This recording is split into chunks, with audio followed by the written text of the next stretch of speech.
오늘의 주요 뉴스입니다. 6조 원이 넘는 예비 타당성 조사 면제 사업에 있어서 벌써부터 지역 건설업체가 찬밥 신세가 될 수 있다는 우려의 목소리가 나오고 있습니다.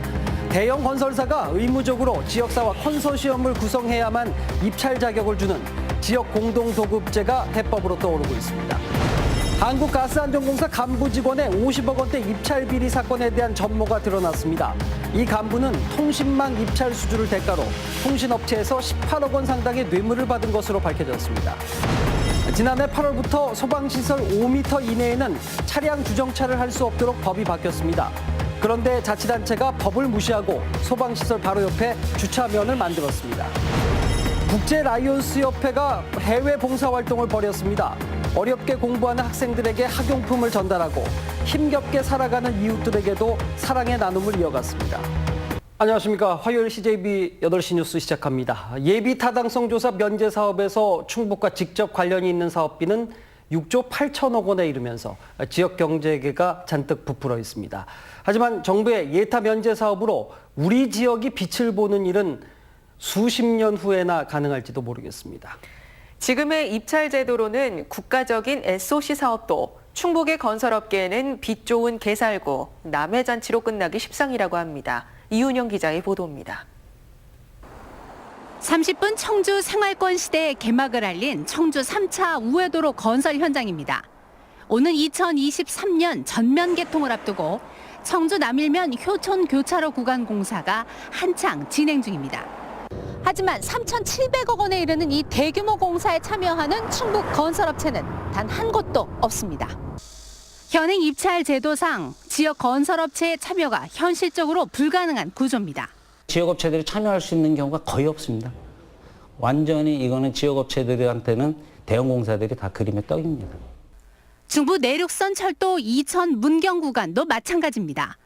발주 금액이 무려 2,300억 원에 이르는데 공사에 참여한 지역업체는 단 한 곳에 불과합니다. 실제로 정부가 발주하는 235억 원 이상의 공사의 경우 지역 의무 공동도급 규정이 없습니다. 그나마 힘들게 비집고 들어가서 공사를 수주해도 지역업체는 일이 힘들고 마진이 적은 구간을 떠안기 십상입니다. 이 때문에 규모가 있고 돈이 되는 공사는 수도권 대형 건설사, 그들만의 잔치로 끝나는 경우가 대부분입니다. 참여를 하고 싶어도 마땅하게 참여할 방법도 없고 또 지역에 없는 업체들이 다 중소업체다 보니까 능력도 안 되고 그래서 어떻게 보면 속된 말로 좀 빛 좋은 개살구고. 예타 면제 사업이 지금부터 지역 경제에 복이 되려면 촘촘하게 만든 특단의 조치가 당장 필요합니다. CJB 뉴스 이윤영입니다. 네, 그렇다고 솔로몬의 지혜가 아주 없는 것도 아닙니다. 바로 지역 공동도급을 의무화하는 건데요. 예타 면제 정책적 근거가 지역 균형 발전인 만큼 명분도 충분해 보입니다. 계속해서 조상우 기자가 취재했습니다. 예비 타당성 조사 면제 사업에서 충북과 직접 관련 있는 사업은 충북선 철도 고속화를 비롯해 총 5건에 사업비가 6조 8천억 원에 이릅니다. 하지만 수도권 대형 건설사, 즉 일군 업체들만의 잔치가 될 가능성이 매우 큽니다. 입찰 제도가 이렇게 대형 사업일 경우는 도급순위 상위 그룹에다가 제한적으로 참여를 시키기 때문에 지역 건설업계는 대형 건설사가 의무적으로 지역사와 컨소시엄을 구성해야 입찰 자격을 주는 지역 공동도급제를 해법으로 보고 있습니다. 법 개정 없이 국가계약법에 근거한 기획재정부 장관의 고시로 가능합니다. 또 4대강 사업이나 혁신도시 사례처럼 아예 특별법을 만들 수도 있습니다. 이 가운데 어떤 방안이든 명분은 충분해 보입니다. 4대강 사업이나 혁신도시, 거기는 지역업체가 의무로 돼 있습니다. 이것도 똑같이 빚시가 안 나오는 것을 예타 면제를 해줬기 때문에 그것은 거꾸로 얘기하면 이 지역 균형 발전 차원에서 해준 거거든요. 이런 가운데 대한건설협회 충북도회는 지역업체 참여를 실현하기 위해 범도민 추진단 구성을 제안했습니다. CJB 뉴스 조상우입니다. 네, 다음 뉴스입니다. 음성 혁신도시에 있는 한국가스안전공사의 IT 계약 담당자가 거래처로부터 뇌물을 챙겨왔는데 금액이 상상을 초월합니다. 수법이 워낙 치밀해서 알 수가 없었다지만은 이 같은 사람에게 20년 가까이 같은 업무를 맡긴 경영진도 정말 납득이 되질 않습니다. 진기훈 기자가 보도합니다. 뇌물수수로 덜미가 잡힌 한국가스안전공사 송모 씨는 20년 가까이 IT 관련 계약 업무를 전담해왔습니다. 같은 기간 대형 통신업체 간부인 백모 씨는 가스안전공사의 인터넷망 설치와 유지 보수를 독점했습니다. 1년에 적어도 10억 원씩 수백억 원의 예산이 들어갔습니다. 발주처와 거래처 담당자인 송 씨와 백 씨의 검은 뒷거래는 끈끈하게 이어졌습니다. 송 씨는 지난 2002년부터 지난해 8월까지 백 씨에게 일을 주고 뒤를 봐주는 대가로 11억 원, 또 하도급 관계인 유지보수 업체로부터 7억 원, 무려 18억 원 상당의 뇌물을 챙겼습니다. 그렇죠. 주거지 포함해서 사무실 또 개인 업자 5명 해서 다 개타 추적 영장을 받아가지고 다 저희들이 압수영장을 집행했고 다 분석을 했던 거죠.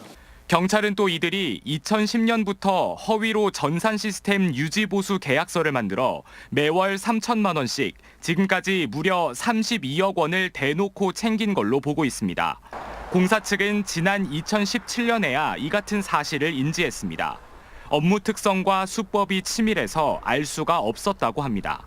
그 서류 자체를 완벽하게 꾸며놔가지고 서류상으로는 이제 잡을 수 없었던 부분이죠. 더욱이 송 씨는 경찰의 수사가 속도를 내자 지난해 10월 필리핀으로 도주했습니다. 한편 뇌물을 챙겨준 백 씨는 구속됐고 유지보수 협력업체 대표 등 4명은 불구속 상태로 검찰에 넘겨졌습니다. CJB 뉴스 진기훈입니다. 네, 제천 화재 참사 이후 지난해 8월부터 소방시설 5m 이내에는 차량 주정차를 할 수 없도록 법이 바뀌었습니다. 그런데 자치단체가 법을 대놓고 무시하고 소방시설 바로 옆에 주차장을 만들어 놨습니다. 박원 기자가 취재했습니다. 지난 2017년 60여 명의 사상자가 발생했던 제천 스포츠센터 화재.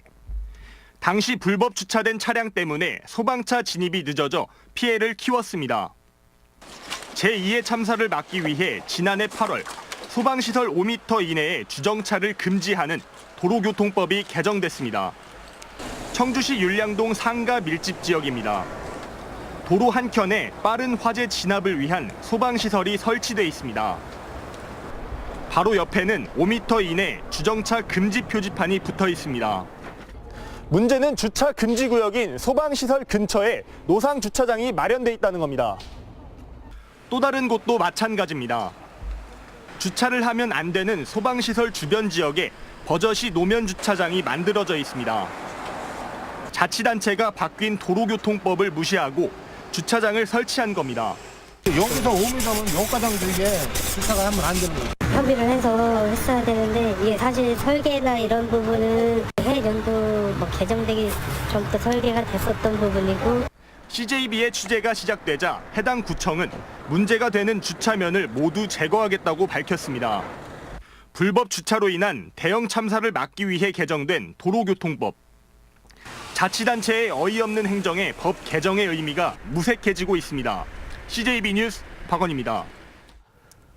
민주평화통일자문회의 충북지역회의는 오늘 도청에서 기자회견을 열고 2차 북미 정상회담의 성공적 개최로 남북관계 발전에 전환점이 되기를 기대한다고 밝혔습니다. 박문희 부의장은 김정은 북한 국무위원장의 서울 답방이 조기 성사되고 역사적인 서울 남북 정상회담에서 한반도 평화 번영의 청사진이 제시되기를 기대한다고 말했습니다. 네, 국제 라이온스 협회 충북지구가 3박 5일간의 일정으로 해외 봉사 활동을 다녀왔습니다. 어렵게 공부하는 학생들에게 학용품을 전달하고 힘겹게 살아가는 이웃들에게도 사랑의 나눔을 이어갔습니다. 김기수 기자가 동행 취재했습니다. 필리핀의 수도 마닐라에서 차로 6시간 떨어진 칸둔 지역. 우지 초등학교 운동장이 아이들로 북적거립니다. 새 학용품을 받아든 아이들의 얼굴에는 환한 웃음꽃이 피었습니다. 라이온스 협회 충북지구가 필리핀 칸둔 지역에 카터맨 초등학교를 찾아 학용품과 장학금, 학교 발전기금을 전달했습니다. 이 작은 학용품이 이곳 필리핀에 있는 학생들에게는 학구를 불러일으키는 계기가 되고 있습니다. 지난 2010년 자매 결연으로 만남을 시작한 라이온스협회 충북지구는 가난으로 배우지 못하는 이 지역 어린이들을 위해 지난 2013년 초등학교를 설립했습니다. Thank you for this donation from my future. And thank you for this donation. I'm so very happy for that. We are very glad that the donation coming from your district, it helps a lot of the children. It helps them to study hard. 다급한 지역에 있는 빈민가에서도 나눔은 이어졌습니다. 각종 음식은 물론이고 위생에 좋지 않은 환경 개선을 위해 치약과 칫솔, 구충제 등을 나눠줬습니다. 이쁜 눈망울과 그 사랑에 갈구하는 그 모습에 감동을 받았고요. 가슴이 뭉클했습니다. 모든 것이 많이 부족한 것 같습니다. 거기에 조금이나마 정성을 더해서 이번 봉사활동의 의미는 어려운 이웃을 돕는 것은 물론 양국 간의 우호 개선에도 기여하고 있습니다. 나를 나눠주는 거예요. 내가 많아서 나눠주는 것이 아니라 내가 많든 적든 간에 나의 가진 것, 마음이나 모든 것을 조금씩이라도 주위에 나눠주는 것. 다시 말하면 사랑의 나눔이죠. 라이온스협회 충북지구의 해외 봉사활동이 진정한 나눔이 무엇인지 일깨워주고 있습니다. CJB 뉴스 김규수입니다. 네, 국가를 위해 희생했지만 남은 건 가난의 고통뿐인 유공자들이 적지 않은데요. 3.1절을 앞두고 92살 국가 유공자의 다 쓰러져 가던 집이 새롭게 단장돼 모처럼 환하게 웃었습니다. 이태영 기자입니다. 조선 말기 항일 의병 활동에 앞장섰던 애국지사 윤응선, 그의 손자 윤덕선 할아버지 또한 6.25 전쟁에 참전한 국가 유공자입니다. 대를 잇는 희생에 오히려 삶은 넉넉지 못했습니다. 이렇게 살기가 힘들었지. 그때 첫 번째 일본 놈 들어왔는데 나가라고 막 여기저기 쫓아다니면서 막 나가라고 그러다가 형무살이 1년 했대. 소담은 형무소에 가서. 뒤늦게나마 윤덕선 할아버지에 대한 지원이 이루어졌습니다. 한국보훈복지의료공단 등이 재능기부에 나서며 할아버지의 집이 새 단장을 마쳤습니다.